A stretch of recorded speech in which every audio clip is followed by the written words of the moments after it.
আসসালামু আলাইকুম everybody, this is Siyam Pramanik before you and welcome to today session. So আজকে আমরা খুবই গুরুত্বপূর্ণ রুলস সম্পর্কে আলোচনা করব। বেসিক্যালি আজকে থেকে আমাদের প্রোনাউন্সিয়েশনের যে রুলসগুলো রয়েছে, মোস্ট ইম্পর্টেন্ট রুলসগুলো, সেগুলো হচ্ছে যে আজকে থেকেই শুরু হবে ইনশাআল্লাহ। সো দেখুন আমাদের ফার্স্টে কি বলছে, আমাদের রুল নাম্বার 1-এ আমাদেরকে বলছে যে কোনো একটা ওয়ার্ডের মধ্যে যদি খে এবং তারপরে এন থাকে, তাহলে ফার্স্ট যে খেটা আছে ওইটা হচ্ছে উচ্চারিত হয় না, ওইটা কমপ্লিটলি সাইলেন্ট থাকে। যেমন আপনারা আমার সাথে রিলেট করতে পারবেন কি না, আমি যখন খুব ছোট ছিলাম, আমাদের যে জেনারেশন আছে তারা হয়তো রিলেট করতে পারবে।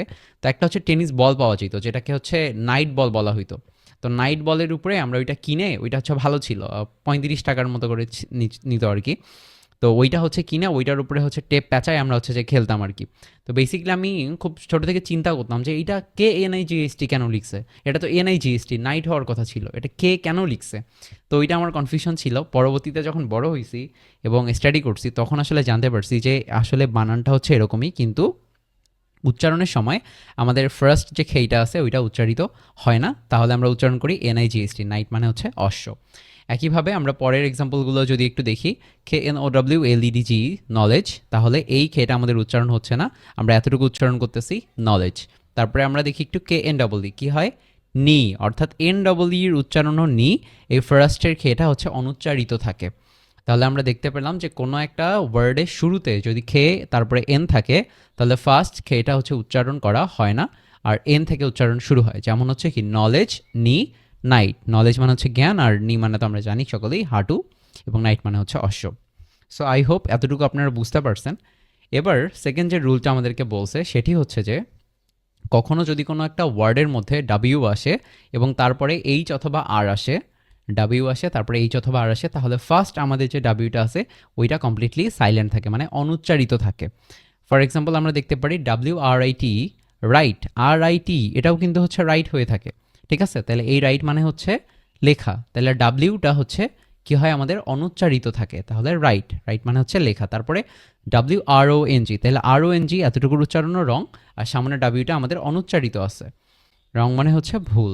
একইভাবে আমরা লিখতে পারি WHO, হু, তাহলে এই যে এইচও যদি শুধু লেখা থাকে, এইচও মানেও হইতেছে কি হু হয়ে থাকে, কিন্তু ডাব্লিউটা আমাদেরকে দিতে হবে, অর্থাৎ লেখার সময় আমরা ডাব্লিউ ইউজ করব, আর পড়ার সময় আমরা শুধু হু উচ্চারণ করব। একইভাবে রেসলিং, WRESTLING, রেসলিং মানে হচ্ছে কুস্তি। তাহলে আমরা দেখতে পেলাম ফার্স্টে কোনো একটা শব্দের শুরুতে যদি খে এবং এন থাকে, তাহলে ফার্স্ট যে খেটা আছে ওইটা উচ্চারিত হয় না, যেমন হচ্ছে নলেজ, নাইট এবং নি। একইভাবে কোনো একটা ওয়ার্ডের মধ্যে যদি ডাব্লিউ আসে এবং তারপরে এইচ অথবা আর আসে, তাহলে ফার্স্ট যে ডাব্লিউটা আছে ওইটা উচ্চারিত হয় না। তাহলে আমরা দেখতে পেলাম এই যে এখানে ডাব্লিউ এর পরে আর আছে, এখানে ডাব্লিউ এর পরে আর আছে, এখানে ডাব্লিউ এর পরে এইচ আসছে, এখানে ডাব্লিউ এর পরে আর আসছে, তাহলে ডাব্লিউটা করে কি উচ্চারিত হয়নি। এতটুকু আই হোপ ক্লিয়ার। আমি নেক্সট স্লাইডে চলে যাচ্ছি।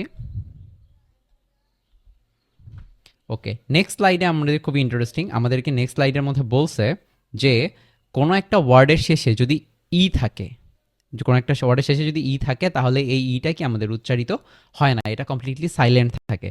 যেমন আমরা বলতে পারি নেইম, নেইম, এটা হচ্ছে খাম, এটা হচ্ছে ঠেক, এটা হচ্ছে ফেক। প্রতিটা ওয়ার্ডের শেষে কিন্তু হচ্ছে ই আছে, কি আছে, ই আছে। আমরা কিন্তু কখনো বলি না নেমি, আমরা কিন্তু বলি না কামি।